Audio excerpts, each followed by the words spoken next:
सुरुवात अग्नी प्रज्वलित करून ठेवायचा आहे आणि वातावरण निर्मिती करून ठेवायची आधी एक 5-10 मिनटं, आणि त्यानंतर बरोबर सूर्यास्ताच्या वेळी मंत्र उच्चारण करायचं आहे. खूप सुंदर अनुभव आहे त्याचे. कोणीही करू शकता.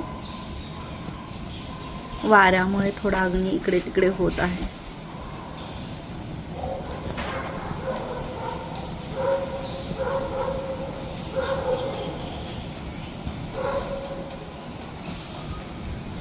आता थोड्याच वेळात बरोबर वेळ होईल 7:08 तेव्हा मला मंत्रोच्चार करायचे आहेत.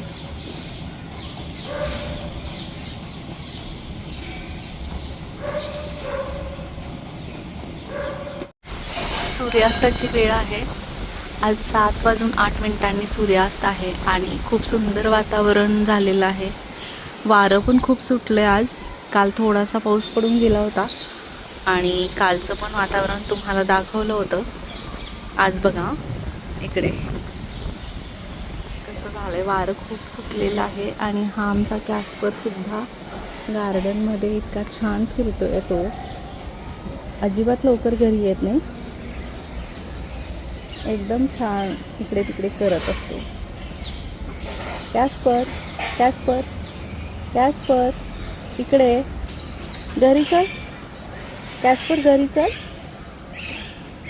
कॅस्पर ये घरी चल. घरी ये, घरी ये बरं. येतो का? चल ये पटकन घरी ये. मी चालले बघ. Bye bye bye bye Casper. बघा किती मस्त वातावरण झालेलं आहे आणि हा मात्र आरामात फिरतोय इकडे तिकडे.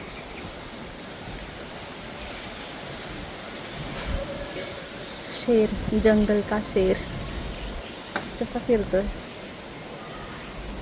हे बघा, कसं बघतोय इकडे तिकडे. तुळशी मातेचं दर्शन घ्या. आणि आता माझी सगळी तयारी झालेली आहे. 7 वाजत आलेले आहेत आणि मला बरोबर 7:08 सूर्यास्ताच्या वेळी मंत्रोच्चार करायचा आहे. कालसुद्धा मी व्हिडिओ बनवला होता अग्निहोत्राचा आणि यापूर्वीही बनवलेले आहे. जेव्हा आपण करायला लागतो तेव्हा आपल्याला त्याचे खरे अनुभव यायला लागतात आणि मग आपल्याला तो विधी केल्याशिवाय शांत वाटत नाही, असा माझा तरी अनुभव आहे. बरोबर 7:08 झालेले आहेत. तर या विधीमध्ये जे मंत्र म्हणायचे आहेत तर ते बरोबर 7:08 सूर्यास्ताच्या वेळी म्हणायचे आहेत. तर ते आता मी तुम्हाला सांगते कोणते मंत्र आहेत ते. अग्नेय स्वाहा, अग्नेय इदं नमः, प्रजापतये स्वाहा, प्रजापतये इदं नमः.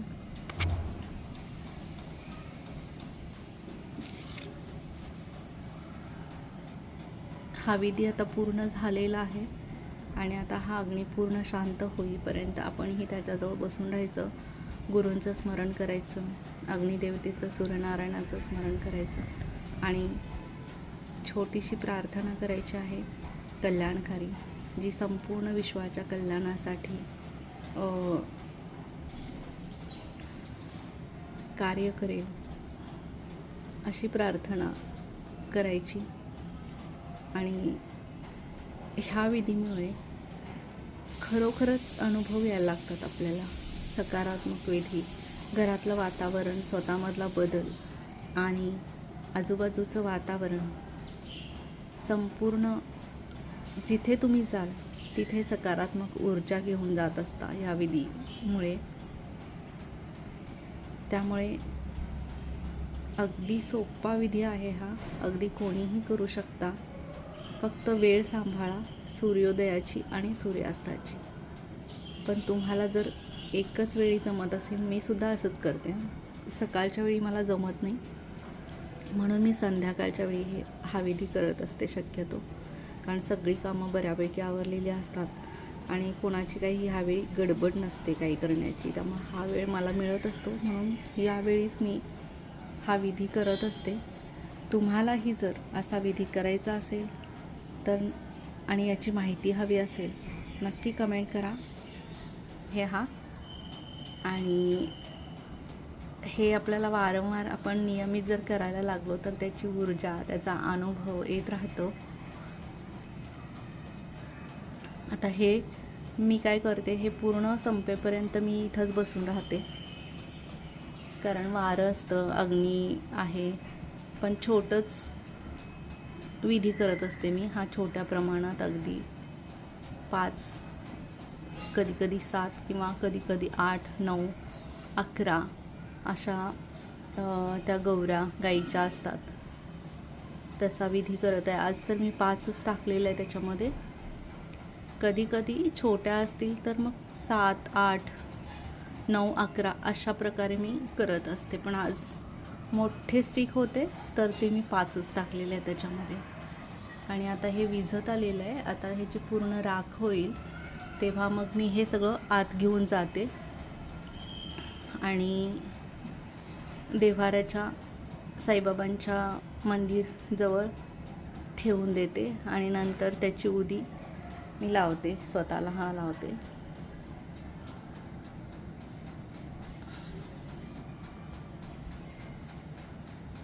आणि ही जी राख आहे बनलेली, तर मी संपूर्ण गार्डनमध्ये पण ह्याचा वापर करत असते आणि खूप उपयोग होतो याचा. यावर्षी आम्हाला खूप अनुभव पण आलेला आहे त्याचा. यावर्षी भरपूर आंबे लागले होते आणि झाड उंच असल्यामुळं बऱ्यापैकी काढता नाही आले, थोडेफार काढलेत, परंतु आंबे मात्र खूप लागलेत आणि इतके टेस्टी. देवगड हापूस आहे. अजूनसुद्धा हळूहळू पडत आहेत, खाली पत्र्यावरती पडत आहेत, कारण झाडच इतकं उंच आहे की काढताच येत नाही आहे. बघा, आता हे थोडं थोडं विझायला लागलं आहे, तर मी हे पूर्ण विझल्यानंतर आत नेऊन ठेवते घरातल्या मंदिराजवळ. बाबांचे आशीर्वाद हवेत आणि त्यांचं नाव घेऊनच मी करत असते.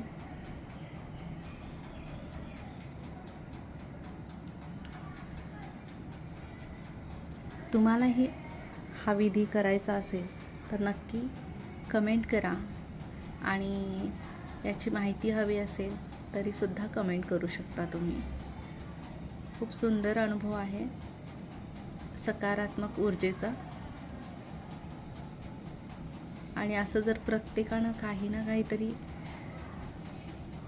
हा विधी शेतामध्ये करा, जर पीक येत नसेल, आजूबाजूचं वातावरण सुंदर करायचं आहे, आपल्याला आनंदी ठेवायचं आहे, आपल्या घरातलं वातावरण आनंदी ठेवायचं आहे, आपल्यामध्ये स्वतःमध्ये बदल घडवायचा आहे, तर हा विधी अगदी नक्की करा.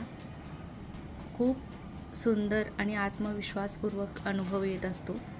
नमस्कार. पुन्हा भेटूया जेव्हा पण मी विधी करणार आहे तेव्हा, त्यावेळी. नमस्कार. आनंदी रहा, मजेत रहा. ओम साईराम.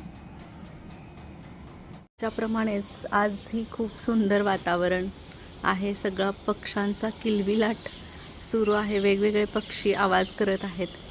आणि हा कॅस्परसुद्धा बघा आमचा कसा फिरतोय मस्त वाऱ्यामध्ये. खूप वारं सुटलेलं आहे आणि हे बघा कसा छान फिरतो इकडे तिकडे हा मस्त वाऱ्यामध्ये. त्याला दिवसभर जरी सोडलं ना इकडे तरीसुद्धा निवांत बसून राहतो तो झाडांच्या खाली, जिथं त्याला गार वाटतं अशा ठिकाणी बसून राहतो. कुठेही फिरतो तो इकडे तिकडे. खूप सुंदर वातावरण झालेलं आहे. बघा आकाशातलं थोडं वातावरण दाखवते तुम्हाला. आणि हा कॅस्पर इकडे फिरतोय वाऱ्यामध्ये संध्याकाळच्या वेळी.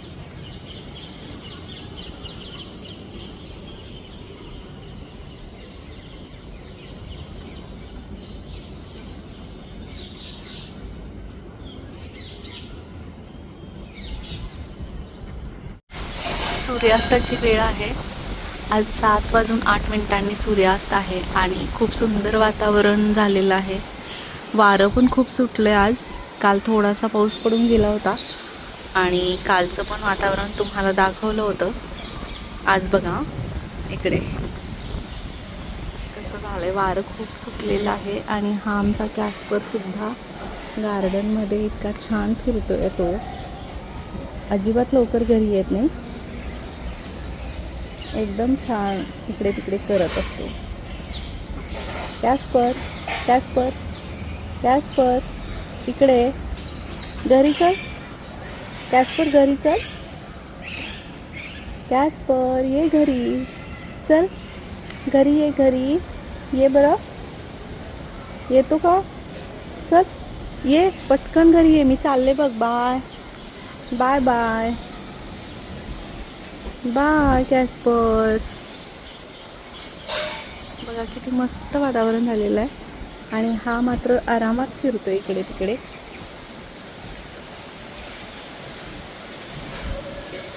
शेर, जंगल का शेर कसा फिरतोय हे बघा, कसं बघतो इकडे तिकडे. तुळशी मातेचं दर्शन घ्या. आणि आता माझी सगळी तयारी झालेली आहे. 7 वाजत आलेले आहेत आणि मला बरोबर 7:08 सूर्यास्ताच्या वेळी मंत्रोपचार करायचा आहे. कालसुद्धा मी व्हिडिओ बनवला होता अग्निहोत्राचा आणि यापूर्वीही बनवलेले आहे. खूप छान ऊर्जा आहे ही. जेव्हा आपण करायला लागतो तेव्हा आपल्याला त्याचे खरे अनुभव यायला लागतात आणि मग आपल्याला तो विधी केल्याशिवाय शांत वाटत नाही, असा माझा तरी अनुभव आहे.